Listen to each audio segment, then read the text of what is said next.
everyone, Grant Rowe, ProVest Holdings, I hope you're well. So today is all about established sources of revenue.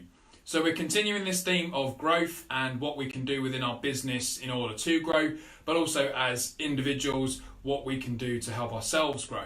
So today is all about taking some of what we've spoken around about focus, about making sure that we're concentrating on those income generating tasks, but it's about established sources of revenue.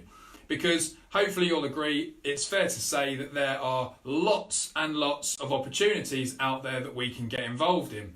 There are a number of industries where you can get so niche in ways of creating revenue that you can get bogged down with actually trying to work out which one is right for you and which avenue you should explore the most. So I wanted to focus today mainly on 3 established sources of revenue and how you can use those to continue your growth within your business, and also a little bit of an insight into what me and James have done over the last couple of weeks and months in order to continue to grow our established revenue bases.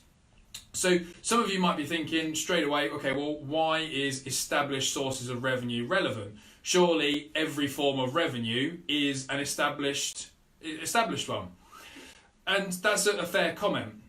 But I think when we're looking at established sources, it's about, okay, taking yourself out of the picture, looking at this from a very, very high level and working out within your industry, where is revenue generated? And is it generated from your business or is it generated from you? Because not a topic for discussion for today, but you can have a business in your mind when it's actually just a glorified job. If you don't turn up to that job, you don't do certain things during your working week and day, then you won't be generating any revenue. So you are self-employed, you have a job, and it's not the established route to go down because the source of income isn't generated without you. So one of the big things that has been involved in property is if you look at the wealth of the world, 90% of the wealthiest people in the world have made their wealth in some capacity through property. So I think it's fair to say that property as a revenue stream is an established source because 90% of the world have done that. When you break it down into other industries, it's then looking at where the breakdown is most utilised, where it comes from in the sense of reoccurring income, not exchanging time for money, but actually setting up an establishment within that niche or within that sector that produces revenue day in, day out, week in, week out. And those of you that have read any books around wealth creation, you'll understand that when you're making money while you sleep, you truly do have a business. So what we're going to look at today then is 3 main sources of, in my opinion, established revenue that you could look to develop and bring into your business, and I'll give an insight into how me and James have done just that as well. So those 3 are IP, so that's intellectual property, so that is your knowledge, that is your infrastructure, that's everything you've created, and I'll come on to that in a little bit more as to why that's so important. The second one is property itself, so physical bricks and mortar, whether that is residential, commercial, land, whatever that looks like, but having that as part of your revenue streams is crucial. And the final one is specialist products and services. And that can be in the forms and capacities of consultancy or various other hands-on service-based businesses, but it's specialist. And I'll come on to that into a little bit more detail shortly as to why the specialism, again in my opinion, is the route to go down if you're looking at products and services. So why are these 3 relevant to anybody?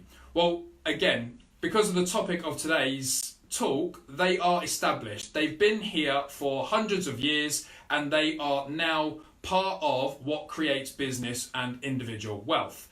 Let's take, for example, and those of you that watched videos from me previously, you have heard this before, but I love to use Harrods.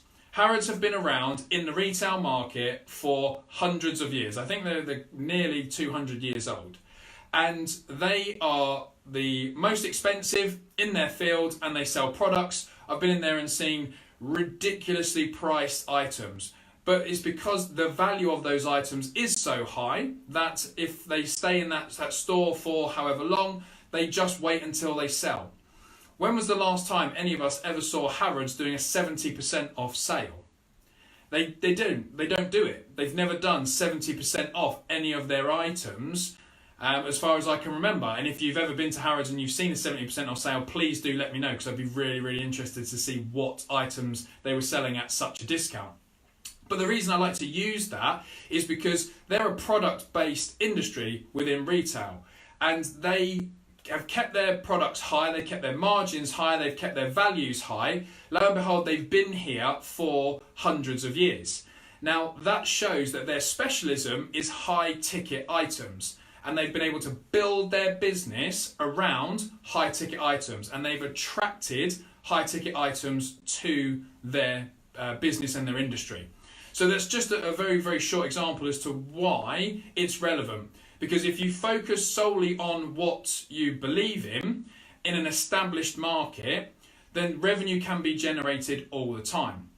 So that's just an example of product base. If you look at things like property, you've got multiple streams or strategies that you can look at when it comes to property. Some are very, very low cost and low entry, so it busts that myth of you need money to get into property. Yes, some strategies are more lucrative than others. Some are a long-term play rather than a short-term quick win. But again, it's established. People have been investing in property for hundreds and hundreds of years, whether that's land, commercial buildings, residential buildings, etc., producing lumps of cash if they're sold for profit, producing reoccurring income every month through rentals or service charges. And so it's an industry that is well established, and again, 90% of the world's wealth has been created through or in conjunction with forms of property. So it's very, very well established. Now, for you as a business owner or somebody who's looking to get involved in property, you might need a premises. You might need accommodation for staff. There's lots of different reasons why owning property for you would make perfect sense. And so it's about exploring that, but to make sure that it's an asset and it produces you income, and it's not like most of us for our residential homes where it's a liability because it costs us money every month. So very, very short snapshot into property and how that's relevant for most industries. And the final one there is IP. So intellectual property is very much about your knowledge, what you can share, what you can demonstrate for credibility, and how you've gone about implementing those items, actions, elements, whatever it may be. And IP is probably something that hasn't been taken advantage of as much previously as what it is now, because I don't know if any of you have ever come across a scenario where somebody has been reluctant to pass on knowledge to you or help you unless there was a really, really high price tag to it. Now, I understand that, and I understand why you would want to put a high value on your time, your education, your knowledge, and I get that completely. However, the caveat to that is everybody is an individual. So by sharing your IP and your knowledge, passing that on to people, yes, you want to have high ticket items and high ticket prices on certain elements, but sharing one or two golden nuggets with people for nothing, in a scarcity mindset of, well, what if they go and take that knowledge and they do better than I did, is something that's completely out of our control, because the only difference between what you would do with that knowledge and what I would do with that knowledge is how hard we work. And you may have come across scenarios where you find some really, really successful individuals in business or in property or any industry that you're in, and they're happy to share a wealth of knowledge with you for free. And if you ever ask them, you ever get the opportunity to ask them why they're happy or comfortable to do that, is because internally they know how hard they had to apply that knowledge and how hard they had to work in order to get the results they did from having that knowledge. And they can't guarantee that you would have the same work ethic or you would apply yourself in the same way.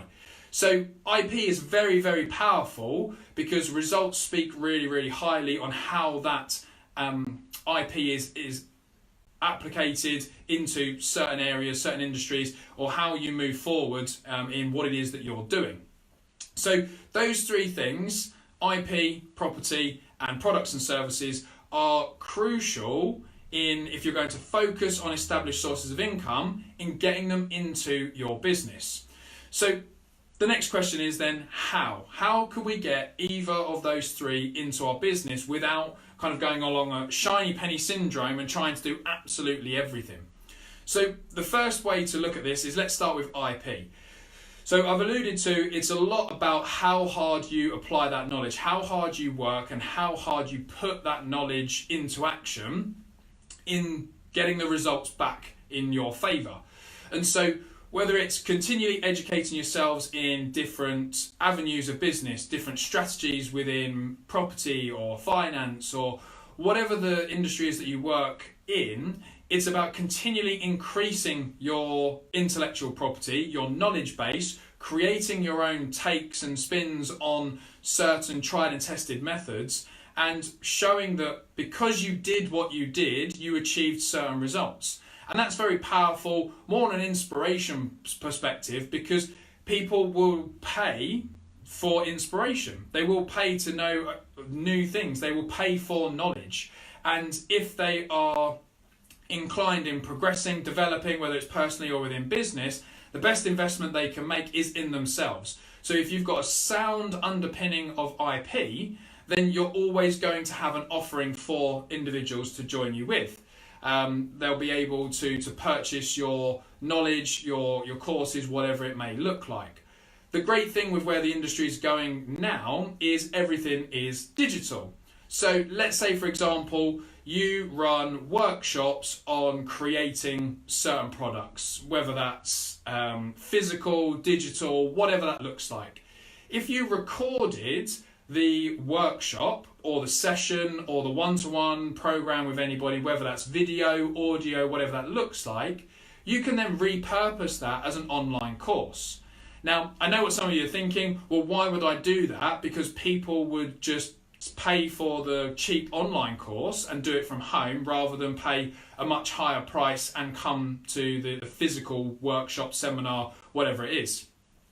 Reality and experience shows that that's not actually the case. And by having online courses and having your IP accessible, whether it's free content, small ticket or small price ticket items that's digital, whatever that looks like, they see more value, they see more credibility in what it is you do and what you offer. So actually they are more inclined to come along to the physical because they don't get the same experience online as what they do face to face. So it actually makes the face to face more exclusive. And if you've got number restrictions, it makes it an even more sought after course, workshop, seminar, etc. So IP is really, really powerful. The other piece there and how to get those involved is involved in your business or into your business is looking at what it is you do that other people could benefit from. And is there a 10 video series you could create on a certain part of your business? Is there a series of infographics that detail step-by-step processes that you could give away for free? Whatever you do, it doesn't need to be that you've got to spend hours and hours and days trying to plan out your content from day one. Give yourself a building block on, right, okay, what do I already do? What could benefit more individuals? And start with that, build that up. So that's a very, very easy way to start utilising your IP and how you can get that into your business. So the next one then, the big one, property. How do we get more property into our business? And how do we get it to generate us income? So I'll give you a live example on what me and James are doing, because I think it's hopefully very relevant for a lot of you to relate to. So currently me and James are looking for an office premises, because we're at that stage now where we need an office to go to. We need to start taking on more members of staff to be able to continue to serve our clients in the right way. So an office premises is the next item on our list of business growth steps.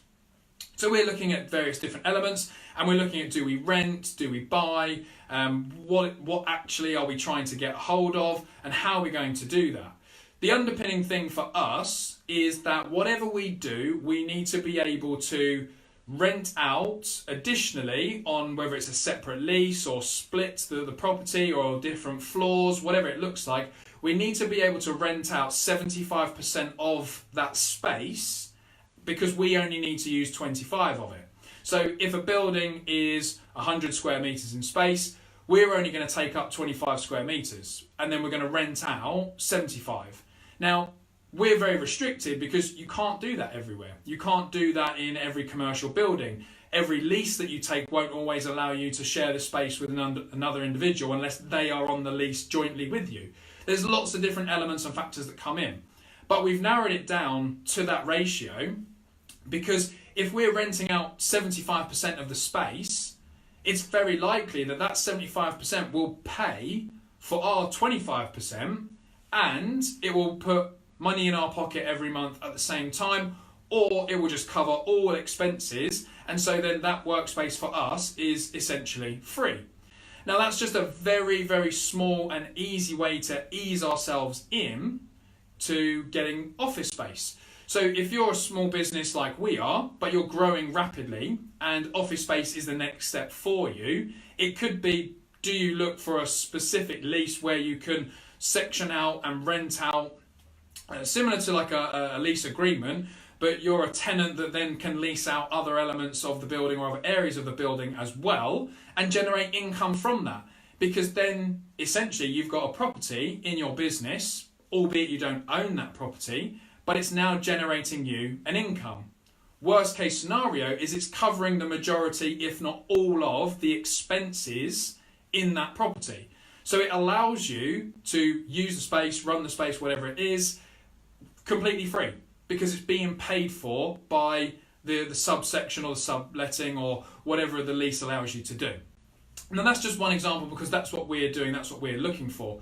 But if you've already got a premise and you've already got an office space or whatever that looks like, a building, then could you section it out? Could you rent part of one of your existing buildings to somebody else 3 days a week? And when you look at what that rent achieves, does that offset other costs to your business? So you've added to your bottom line. Now, whichever way and creative way you look into this, there's the opportunity here to have property as part of your portfolio or your business, generating you income without it being a massive, massive expense. And we were definitely surprised to find that there's lots and lots of creative ways that you can get property into your portfolio and within your business, getting it to generate you income, whether that's short, medium or long term, and you don't have to part way with large lumps of cash up front. Yes, a large sum of money does help because property can be expensive, but it doesn't have to be that way from day one. So having that in your business portfolio and having that established revenue source is key, and it doesn't need to be painful to get that moving. So that's just one flavour of how you could potentially utilise property you've already got in your portfolio or that you're looking to acquire and how it can generate you income rather than cost you money every month. So it becomes an asset in some form rather than being a liability and costing you money. Final one, products and services. So I alluded to Harrods and how well they've done in pitching themselves at the top of the market, and lo and behold, they've sustained hundreds of years worth of business and growth and built a massive credible reputation. So it doesn't matter to a certain degree what service and product you offer, but there are trends and there will be market fluctuations on what products sell well at certain times of the year and what you may need to diversify into at alternative points to keep that revenue high or to keep that income source and those sales high. So when it comes to products and services, there's lots and lots of noise. Like every industry, lots of noise. There's lots of choice. There's lots of opportunity for people to swap one product for another. Lidl, for example. Lidl and Aldi have undercut the supermarket giants purely because they offer far better value for money. Now, as a Lidl shopper, I know that when I go into Lidl, my shopping bill will naturally be anything from 25 to 45% cheaper than if I did the same shop at one of the other supermarkets. And it's purely because Lidl have gone, right, there's a market here that we can take control of, and they've done just that. And so they focused specifically on an area of the market, and then they've gone full force into it, lo and behold, they win multiple awards year in, year out for retails and supermarkets, etc. So looking at what your products and services are, it's then about looking at, okay, how established is each and every one of my products or my services? How familiar is the market with that, or the mainstream market with that? Do I have access to 95% of the market, or do I only have access to 10%? Now, either one of those spectrums is not an issue, but it's how niche you go and how your price point reflects that niche is where you're going to be successful, or you're going to just move along day to day and potentially struggle. So if we look at the access to the 10% of the market, if you've only got access to 10% on an established revenue stream, so let's say, for example, you've got household cleaning products. So not everybody's favourite item. We don't like the harsh products these days, and it's making sure that we're not damaging the environment. So if you've got an environmentally friendly product that is cheaper but better quality than one of the established brands, and you niche down to, let's say, for example, domestic and commercial cleaning companies, and your products are relevant for them, then you could potentially have higher prices on your products and sell less, and your margins still be really, really good, because you've niched down. Now, I know nothing about cleaning and products, so that might be a false representation of that industry. So anybody that can prove me wrong on that, please do. Just an example of something and how that relates to products, services, etc. But it allows you to go really niche, higher ticket items to a smaller market and keep your margins consistent. Whereas if we're going to 95% of the market, then it's always going to be price competitive. So if we look at things in certain areas where it's looking at mass market production, so I'm trying to think of what's mass market. Schools, for example, so stationery for schools. There is a minefield of opportunity for people to compete in that space. Pencils, pens, post-it notes, whatever it is stationery-wise that you need. And it will always be price sensitive. I'm sure some of you will be the same as me, where you've been into Ryman's or any of the other stationery retailers, and you go in and you look at 2 packs of pens. One's £5, one's £2.50. They look relatively the same. You'll go for the £2.50 pack, unless you're looking for something specific. And then that item might be slightly higher, but you want to buy that one because you associate with that brand or that quality of product. Again, two very different scenarios there. You've got mass market, high product volumes, low margins, but then also you've got higher ticket, higher quality items, slightly higher prices. So finding out within your industry, your service provision, whatever it is that you're doing, where your niche is, where your most established form of revenue can come from, and then maximizing that is absolutely crucial. So it's about understanding what is it you do within the markets that you operate, where is the most established product or service that you sell or you deliver, and then how do you generate more income from that by becoming the go-to business or person in that industry for that product at a certain price point. And then if you're looking to take that to a business, it's about bringing other consultants, members of staff, etc. into that to learn and operate in the way that you do, with obviously their own individual takes on it, to then remove you from that glorified job and allow you to be making sure that you are looking at maximizing your returns on all of your individual offerings. So a little bit of a long explanation there, but I hope that made a lot of clarity, or had a lot of clarity to it, on how IP, property and products and services, just by really focusing on the established sources of income from those different industries and offerings, can allow you to bring more into your business, offer more to your product, to your clients and your customers, whether that's products or services or the like, and start to grow your business on being underpinned from established revenue sources. Because hopefully you'll agree, it's fair to say that there is a wealth of opportunity out there for us to take control of. And if you're anything like I was a couple of years ago, shiny penny syndrome, as hopefully most of you will know it to me, and know it the same as me, sorry, is a great thing in looking for new opportunities, but it's also a bad thing in the sense of it's not allowing us to really focus in on developing, becoming credible, and growing a certain area of our business. We're constantly looking for that next best thing, and we get distracted, and we don't allow compounding momentum to kick in, so we don't achieve the results that we ultimately truly should. So that's just a very quick flavour on both of those and how focusing on established sources of income allows your business to grow, develop, and make sure that we are always growing in a focused and controlled manner. Some of you might be thinking, well, that's great, but what if I can't get property into my business? It might not be the right time for property to be part of your business, but there will be a turning point when having some form of bricks and mortar is the right move to go down. And so it's about then analysing, researching and understanding what that move looks like.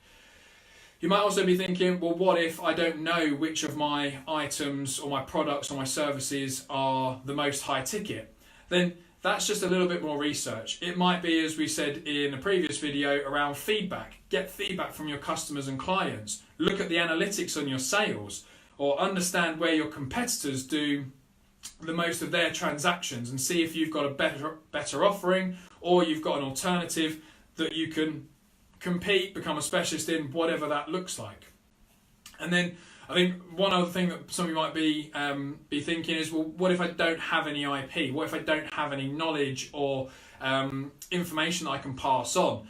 And I think we're now in an era where your individual experience is your knowledge. So I shared a video a little while back on behalf of a property sale that we did, and the emotional journey that I went through on that property purchase and sale and everything else. Because actually, no matter how many courses I did, no matter how much education I received, nobody could have taught me how to deal with that scenario until I was in the moment. And so your experience is your IP. And how you apply the knowledge that you've gained and the learns that you get from that.